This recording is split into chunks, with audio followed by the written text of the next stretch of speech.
찬양의 은혜 안에서 가슴이 벅차다는 고백을 하게 됩니다. 귀한 찬양 감사합니다. 한국을 떠나서 살아가는 디아스포라 한국인들의 수가 이미 700만을 넘었고 이제 곧 1000만이 될 것으로 예상됩니다. 그 디아스포라 한국인들 중에서 가장 학력이 높은 나라가 뉴질랜드라는 말씀도 들었습니다.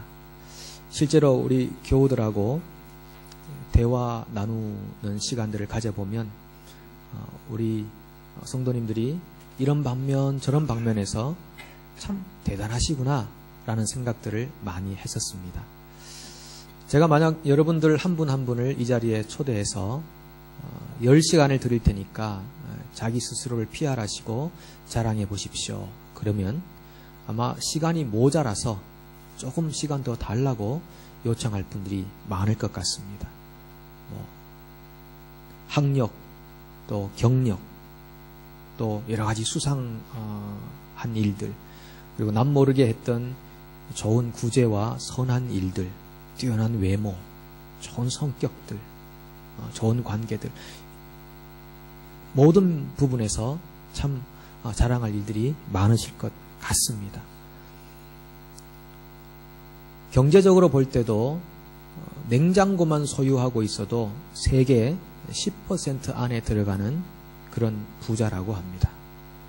종합적인 면에서 볼 때 아마 여러분들은 세계에서 적어도 5% 내에 들어가시는 그런 사회적 용어로 상위 클래스임에 분명합니다.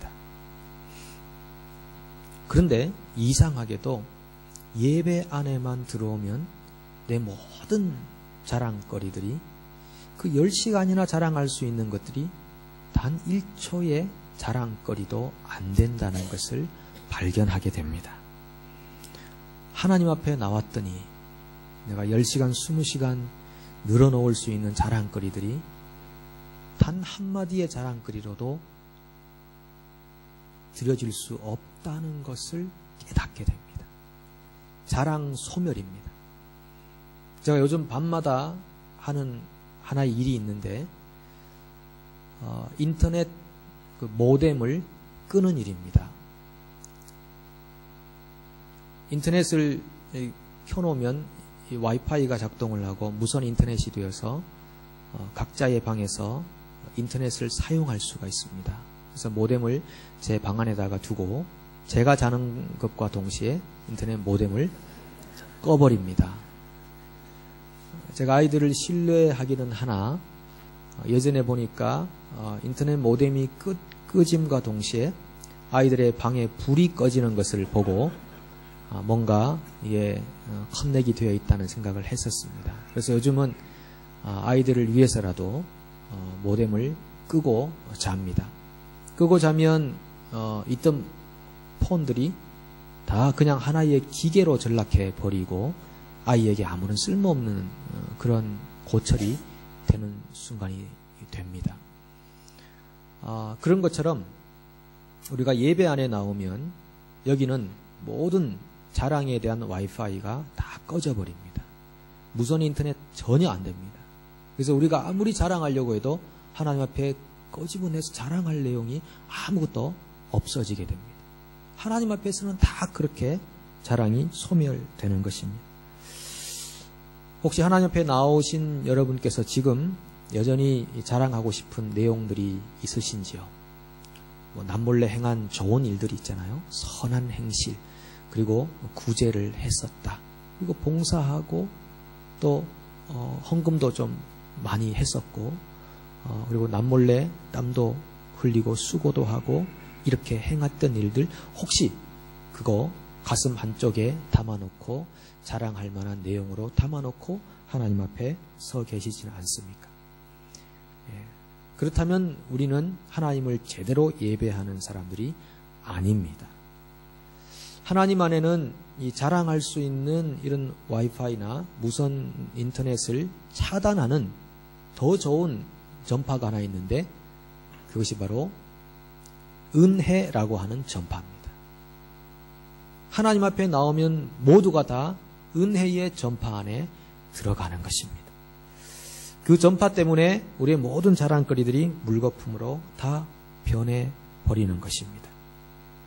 그런데 이것저것 다 자랑거리 다 소멸되었는데 끝까지 생존하고 있는 자랑거리가 하나 있습니다.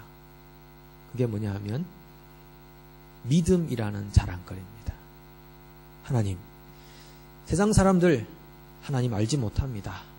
그리고 그들은 각자 자기의 길을 걸어가고 그 속에서 쾌락을 찾으며 살아가는데 저는 하나님을 믿기로 결정하고 결단하고 이 시간 이 자리에 와 있습니다.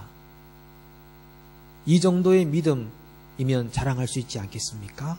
라고 하나님께 물어보십시오. 하나님은 단번에 No, I don't 이렇게 답하실 것입니다. 믿음을 자랑하고 싶은데 하나님은 믿음마저도 자랑거리가 아니라고 분명히 우리에게 말씀하십니다. 여러분에게 조심스럽게 하나 질문해드리고 싶습니다. 여러분 구원받은 것이 여러분의 믿음 때문입니까? 여러분의 믿음 때문에 구원을 받으셨습니까? 만약 예라고 할 수도 있는데 한다면 한 10점 정도 드릴 수 있습니다. 10점 정도. 여러분 우리는 우리의 믿음 때문에 구원받은 것이 아닙니다. 굉장히 위험한 발언을 제가 말씀드리고 있죠. 우리가 만약 내 믿음 때문에 구원을 받았다라고 생각한다면 그 믿음이 결국 하나의 행위가 되는 것입니다. 성경이 우리에게 뭐라고 합니까? 우리는 행위로 구원을 받지 않고 믿음으로 구원을 받았다라고 하는데 하나님 내가 믿었잖아요. 내가 믿기로 결단했잖아요. 내가 믿으니까 구원해 주시는 것은 당연한 것이죠. 그러므로 나는 내 믿음으로 구원을 따냈습니다. 라고 그 믿음을 자랑한다면 그 믿음이 하나의 행위의 소스가 될 수밖에 없습니다. 그래서 우리는 행위로 어떤 선한 행실로 구원받은 것이 아니다라는 말의 반대말은 우리가 믿음으로 구원받았다라는 말이라기보다 좀 더 정확하게 말한다면 우리는 은혜로 구원받았다라는 말이 됩니다. 그래서 8절이 이렇게 말하죠. 너희가 그 은혜에 의하여 믿음으로 말미암아 구원을 받았으니 믿음이 나오기 전에 먼저 나오는 단어가 있는데 은혜라는 것입니다. 영어 성경에 보시면 by grace, through faith 이렇게 되어 있습니다. 하나님의 은혜에 의하여, 의지하여 그리고 믿음이라는 통로를 통하여 우리가 구원을 얻었다라는 말입니다. 인간은 전적으로 허물과 죄로 죽었던 사람인데 그 죽었던 사람이 하나님의 은혜로 구원을 받았다. 이것을 마땅히 설명할 길이 없습니다. 그래서 인간적인 관점으로 볼 때 가장 적합하게 설명해낼 수 있는 길이 인간이 믿음으로 구원을 받았다라는 말입니다. 하나님의 은혜가 우리 속에 임하니까 구원을 받았네? 어떻게 구원받았을까? 은혜가 임하니까 믿음이 생겨서 믿음으로 구원을 받았구나 라고 그렇게 표현을 하는 것이죠. 로마서 3장 27, 28절을 제가 한번 읽어보겠습니다. 그런즉 자랑할 때가 어디냐? 있을 수가 없느니라. 무슨 법으로냐? 행위로냐? 아니라 오직 믿음의 법으로니라. 그러므로 사람이 의롭다 하심을 얻는 것은 율법의 행위에 있지 않고 믿음으로 되는 줄 우리가 인정하노라. 분명히 로마서 말씀도 우리에게 믿음으로 의롭게 되고 구원을 얻는다고 말씀하고 있습니다. 여기서 말하는 믿음은 무엇인가 하면 행위가 아닌 우리가 어떤 좋은 일을 많이 해서 구원을 얻은 것이 아닌 믿음으로 구원을 얻는다. 이 두 단어를 비교해 보시면 여기서 행위라는 말은 사람의 일입니다. 사람의 일. 그리고 믿음이라는 말은 하나님의 일을 말하는 것입니다. 그런데 그 믿음을 마치 내가 결단력을 내세워서 딱 결정함으로 내가 믿었으니 하나님 구원은 내 것입니다 라고 말한다면 그 믿음을 다시 행위 속으로 넣어버리는 결과를 낳게 되는 것입니다. 그래서 믿음으로 구원을 받았다 이 말은 하나님의 은혜가 전적으로 나를 구원하셨습니다라는 말에 조금 인간이 이해하기 쉽게 돌려놓은 말에 불과한 것입니다. 여러분, 우리가 하나님의 은혜를 받으면 믿음을 갖게 됩니다. 믿음을 가지게 될 때 어떤 일이 발생하는가 하면 하나님이 만드신 의라고 하는 것이 이 죄인인 우리 몸속에 들어오는 것입니다. 하나님의 의가 우리 몸속에 들어와서 우리 죄인이 의롭게 변화되는 것입니다. 그런데 예수님 당시에 많은 그 유대인들이 하나님이 만들어 놓으신 그 의를 받아들이지 않고 스스로 자기 의를 세워가려고 굉장히 노력을 많이 했습니다. 그래서 어떤 면에서는 정말 경건하게 살고 거룩하게 사는 것처럼 보였습니다. 자기 의를 만들려고 하니까 그렇겠죠. 그래서 로마서 10장 3절이 이렇게 말합니다. 하나님의 의를 모르고 자기 의를 세우려고 힘써 하나님의 의에 복종하지 아니하였느니라. 하나님의 의를 받아들이는 그 순간이 구원의 순간인데 그 구원에 이르지 못하고 자꾸 자기 의를 만들어 가려고 애를 썼던 유대인들의 모습을 말합니다. 우리가 거의 일주일에 한 번 혹은 늦어도 열흘에 한 번 정도 반드시 차를 모시는 분들은 주유소로 가게 되어 있습니다. 제가 주유소 기름을 넣으면서 생각해 보니까 이게 하나님의 은혜구나 생각을 해봅니다. 주유소에 가면은 이 페트롤이 이렇게 바닥에 다 이렇게 묻혀 있지 않습니까? 자동차가 기름이 없을 때는 기름을 넣으러 주유소로 가야 됩니다. 가서는 어떻게 해야 됩니까?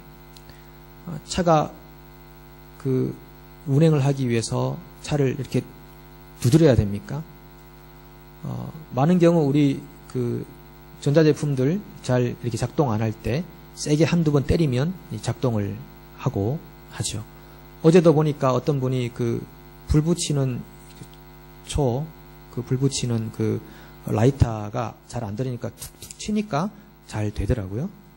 그런 것처럼 혹시 차를 몇 번 두들기면 차가 잘 굴러갈까요? 아니면 사람들이 차를 열심히 이렇게 흔들어 놓으면 차가 잘 갈까요? 자동차가 운행하려면 반드시 바닥에 있는 페트롤이 차 안으로 들어와야 됩니다. 그 페트롤을 차 안으로 집어넣기 위해서 마련해 놓은 장치가 이 주유기죠. 이것을 뽑아서 차에다가 꽂아 놓으면 이 페트롤이 차 안으로 들어가게 됩니다. 그러면 차는 무엇 때문에 다시 살아나게 됩니까? 이 주유기 때문입니까? 아니면 페트롤 때문입니까? 페트롤 때문에 차는 다시 운행을 할 수 있게 됩니다. 그런데 만약 이 주유기가 참 누가 개발했는지 너무너무 개발 잘했다. 나는 너 때문에 차 운행을 잘할 수 있어서 고맙다. 라고 한다면 한 10점 정도밖에 안 될 겁니다. 우리가 하나님의 생명과 능력과 은혜로 그리고 믿음으로 구원받았다는 말은 우리의 인간적인 결단력에 의해서 구원받은 것이 전혀 아니고 전적으로 하나님이 만들어 놓으신 그 페트롤, 하나님이 만들어 놓으신 그 귀한 은혜라는 역사 때문에 우리가 살아나는 사람이 되었다는 것입니다. 그래서 결국은 믿음이라는 것은 은혜의 한 수단으로서 우리에게 주어진 것입니다. 그래서 8절 하반절이 이렇게 말합니다. 이것은 너희에게서 난 것이 아니요 하나님의 선물이라. 여기서 말하는 이것은 이라는 말이 앞에 나오는 믿음을 가리킬 수도 있고 그 앞에 나오는 은혜를 가리킬 수도 있는데 보통 많은 경우에 문장에서 가까운 곳에 그 단어를 지칭하지 않습니까? 그래서 이것을 믿음으로 본다면 우리가 가지고 있는 믿음이라는 것은 우리에게서 난 것이 아니고 하나님의 선물이라고 분명히 말씀하고 있습니다. 행위에서 난 것이 아니니 이는 누구든지 자랑하지 못하게 함이라. 여러분이 결단력 있게 믿었다고 그 믿음을 결코 자랑할 수 없습니다. 그 믿음이 바로 하나님의 은혜에 의해서 내게 주어진 선물이기 때문입니다. 그래서 우리는 구원이라는 것에 대해서, 우리가 크리스찬 되고 하나님의 사람으로 사는 것에, 이 모든 것에 대해서 이렇게 고백해야 됩니다. 하나님이 하셨습니다. 하나님이 하셨습니다. 성경은 우리에게 하나님이 하신다는 것을 말씀하고 있습니다. 우리 인간에게 어떤 열심을 자극시키고 부추겨서 어떤 열정적인 사람이 되라는 것이 성경이 우리에게 말하고자 하는 핵심은 아닙니다. 성경은 우리에게 전적으로 하나님께서 인간을 사랑하사 불쌍히 여기사 구원을 주시고 능력을 주시고 하나님의 능한 선한 사람으로 살게 만드셨다. 이것을 우리에게 강조하여 거듭 설명해주고 있는 것입니다. 그래서 위대한 사도 바울의 고백이 나오죠. 10절에 보시면은 우리는 그가 만드신 바라. 우리는 그가 만드신 바라. 하나님의 작품이라는 것입니다. 하나님의 작품이다. 여러분, 교회 입구에 들어오실 때 우리 건물 주위로 예쁜 화단들이 얼마나 아름답게 이렇게 잘 정리정돈 되어 있습니까? 저는 그것을 볼 때마다 우리 매주 목요일마다 오셔서 수고하시는 우리 박사원 집사님 얼굴이 떠오릅니다. 뭐 누가 보든 말든 알아주든 알아주지 않든 늘 연로하신 집사님이 오셔서 화단을 이렇게 가꾸어 주십니다. 그 화단들을 보면 참 집사님의 수고와 땀이 이 속에 묻어 있구나 하는 것을 보게 됩니다. 그런 것처럼 우리 그리스도인들을 보면 하나님이 이렇게 우리들을 작품으로 만드셨구나 하는 것을 볼 수 있어야 합니다. 여러분, 혹시 화가들이 그린 그림 전시회에 가보신 적이 있으십니까?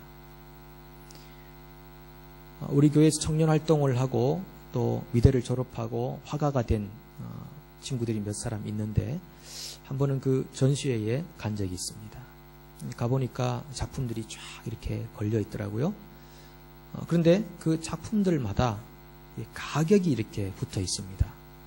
작게는 이제 초보 화가니까 500불부터 해서 4,000불, 5,000불까지 이렇게 한 점의 그림의 가격이 붙어 있습니다. 제가 좀 늘 이렇게 수학 계산을 좀 늘 잘하는 편이어서, 수학이 아니죠, 산수를 좀 잘하는 편이어서 가격이 전체적으로 얼마인가를 한번 쭉 다 더해봤습니다.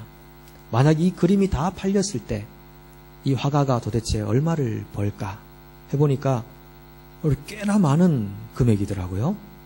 한번 전시해가지고 이렇게 많은 수입을 가지나 이런 생각을 했습니다. 그리고 그 청년이 이제 잠깐 교회로 그 다음 주에 와서 대화하는데 들어보니까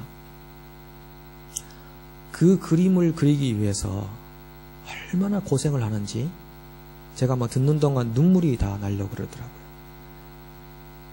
가난한 화가의 그 삶이 막 절절히 느껴지더라고요. 그 그림 그리려면 6개월 이상 구상하고 디자인하고 에너지를 쏟아가지고 겨우 그려서 전시회 1년에 2번 하는 것도 굉장히 힘든 그런 과정인데 그렇게 애를 써가지고 그림을 이렇게 그려 놓는 것입니다. 재료비니 이렇게 다 따지면 이게 수입이 제대로 되는 게 아니라는 이야기를 들었습니다. 그러면서 한 작품을 만들기까지 얼마나 많은 수고와 애를 쓰는가 하는 것을 보았습니다. 하나님이 우리 한 사람 이렇게까지 만드는데 얼마나 고생과 수고를 하셨겠습니까? 사실 우리 자신을 볼 때 허물도 많고 연약한 점도 참 많습니다. 누구한테 내세울 만한 일 그렇게 많지 않은 점도 있습니다. 그런데 이렇게나마 하나님을 예배해야 된다고 생각하고 하나님의 말씀 앞에 엎드려야 된다 생각하고 하나님을 기쁘시게 해야 된다고 생각하고 있는 이 우리의 현재 상태마저도 하나님의 열심과 노력이 아니면 절대 이루어질 수 없는 것임을 고백하게 됩니다. 여러분은 어떻습니까? 여러분이 이렇게 지금, 그리고 주위 분들이 이렇게 지금 살고 있는 그 삶의 결과가 하나님의 작품이라고 느껴지십니까? 하나님이 아니시면 절대 이렇게 이루어질 수 없다고 고백이 되십니까? 저는 오늘 이 본문 말씀 보면서 우리 주일날 만나는 귀한 성도님들 정말 하나님의 역사구나, 하나님의 작품이구나, 그렇게 고백을 다시 한번 하게 됩니다. 여러분 옆에 있는 분들을 잠깐 한번 보실래요? 3초간 드리겠습니다. 혹시 그분들이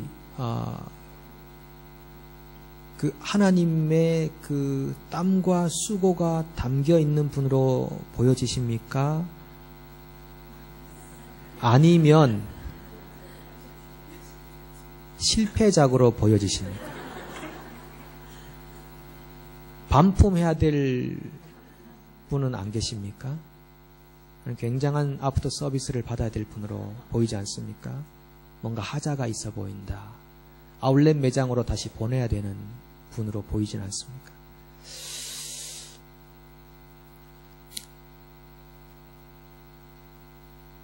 그 아주 뛰어난 화가들의 그 작품들은 뭐 이건 가격으로 매길 수 없어서 그 박물관에 이렇게 소장을 해놓지 않습니까? 피카소라든지 뭐 다빈치라든지 여러 화가들의 그림들은 판매할 수가 없습니다. 그냥 이건 소장을 해야지. 이게 priceless, 이게 돈으로 매길 수 없는. 여러분 우리가 그런 그림 한 점보다 못하겠습니까? 하나님이 그 뛰어난 화가들보다 못한 분이겠습니까? 하나님은 정말 위대한 화가시며 위대한 건축가시죠. 위대한 예술가시죠. 그래서 우리를 이렇게 만드셨습니다. 하나님의 온전한 작품입니다. 이거를 다윗이 깊이 깨달았습니다. 그래서 이렇게 고백합니다. 시편 139편 13, 14절인데요. 제가 세 번역을 한번 읽어보겠습니다. 주님께서 내 장기를 창조하시고 내 모태에서 나를 짜 맞추셨습니다. 내가 이렇게 빚어진 것이 오묘하고 주님께서 하신 일이 놀라워 이 모든 일로 내가 주님께 감사를 드립니다. 내 영혼은 이 사실을 너무도 잘 압니다. 자기 영혼이 너무 잘 안돼요. 하나님이 나를 이렇게 신묘막측하게라고 표현되어 있지 않습니까? 너무 기묘하고 오묘하게 나를 이렇게 만드시고 장기를 만드시고 나를 짜맞추시고 모태에서 이렇게 하신 것을 내 영혼이 잘 압니다. 그렇게 고백합니다. 나는 하나님의 작품이라고 고백하는 그 다윗의 또 다른 고백을 한번 보겠습니다. 시편 8편 4절과 5절입니다. 사람이 무엇이간데 주님께서 이렇게까지 생각하여 주시며 사람의 아들이 무엇이기에 주님께서 이렇게까지 돌보아 주십니까? 주님께서는 그를 하나님보다 조금 못하게 하시고 그에게 존귀와 영화로운 관을 씌워 주셨습니다. 우리 인간을, 특별히 하나님의 사람들을 하나님보다 조금 못할 정도로 창조하셨다고 다윗이 고백합니다. 여러분, 하나님의 열심과 하나님의 작품과 능력을 아는 사람들은 우리가 얼마나 하나님의 긍휼과 사랑이라는 그 재료에 의해 창조된 새로운 작품인지를 알 수 있게 됩니다. 저는 솔직히 이 그림을 볼 때 잘 구분하지 못합니다. 이게 유명한 화가의 그림인지 초보 화가의 그림인지 잘 구분이 안 됩니다. 그 그림이 그림 같고 그냥 종이 같고 그렇습니다. 근데 그림을 잘 아시는 분들은 딱 보면 이게 정말 터치가 잘 됐구나. 정말 색상이 뛰어나게 이렇게 칠해져 있구나. 이런 것들을 잘 캐치해냅니다. 하나님의 은혜를 듬뿍 받은 사람들은 압니다. 사람들이 하나님의 작품인 것을 압니다. 그런데 하나님의 은혜가 없는 사람들은 하나님의 작품이라는 것을 모릅니다. 구분을 잘 못합니다. 여러분들에게 하나님의 은혜가 임해서 여러분 각자와 주위에 있는 사람들이 하나님의 작품이라고 고백하는 역사가 일어나기를 간절히 축복합니다. 다윗은 사람들 속에서 하나님의 작품을 보았습니다. 여러분, 우리는 어떻게 해서 이런 예배자가 되었으며, 우리가 어떻게 해서 하나님의 말씀을 듣는 사람이 되었으며, 어떻게 해서 조금 더 선한 삶을 살고자 하며, 어떻게 해서 조금 더 그래도 법을 준수하려고 하며, 어떻게 해서 조금 더 기도하려고 하고, 어떻게 해서 조금 더 하나님 앞에 뭔가를 드리려고 하는 마음이 생겼습니까? 그것이 하나님의 역사임을 고백하십시오. 하나님이 끊임없이 우리 속에서 능력으로 역사하셔서 우리가 그런 선한 마음들을 가질 수 있게 된 것입니다. 지난주 금요일 날 우리 집사님 댁에 신방을 갔습니다. 우리 목장 식구들이 다 모였습니다. 이사하신 집이고 해서 함께 모여서 식탁 교제를 했습니다. 그 이렇게 탁자 위에 놓여진 그 음식들을 보고 또 숯불에 구운 고기들을 보니까, 야, 이 음식을 만들기 위해, 이 고기를 굽기 위해 수고한 우리 집사님, 권사님들의 그 수고와 땀이 그 음식 속에서 보이더라고요. 다 그냥 편히 쉴 수 있는 시간에 그 음식을 만들기 위해 수고하고 땀을 흘린 수고가 음식 속에서 보이더라고요. 그리고 새로 이사 가신 집을 보니까 이게 가장자리 테두리에 이렇게 예쁜 문양들이 사각형으로 이렇게 쫙 이렇게 돌려져 있더라고요. 그걸 보는 순간에, 야, 이 건축가가 굉장히 신경을 많이 쓰고 저렇게 예쁘게 수를 놓았구나. 그 건축물을 보는 사이에, 건축가의 수고와 땀이 보이더라고요. 그래서 음식은 메이드 인 집사님, 권사님, 그 건물은 메이드 인 건축가입니다. 그런데 오늘 여기 앉아있는 우리, 하나님을 예배하고 싶고 하나님의 은혜가 사모되어서 나온 우리는 모두 다 메이드 인 갓입니다. 우린 모두 하나님에 의해서 만들어진 귀한 작품들입니다. 제가 좋아하는 성경 구절 하나 있는데 빌립보서 1장 6절입니다. 너희 안에서 착한 일을 시작하신 이가 그리스도 예수의 날까지 이루실 줄을 우리는 확신하노라.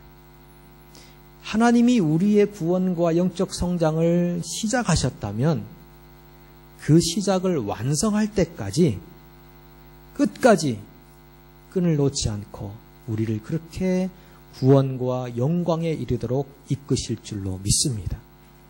오늘 예배 안에 나와서 혹시 여러분 아직도 자랑할 거리가 남아 있습니까?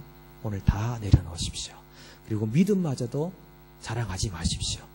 전적으로 하나님의 은혜에 의해 되어진 하나님의 작품들임을 고백하시고 그 고백이 날로 깊어져서 주위 사람들을 볼 때마다 하나님의 열심과 땀과 수고와 노고를 보며 하나님을 찬양할 수 있는 자리에 우리 모두가 설 수 있기를 간절히 축원합니다.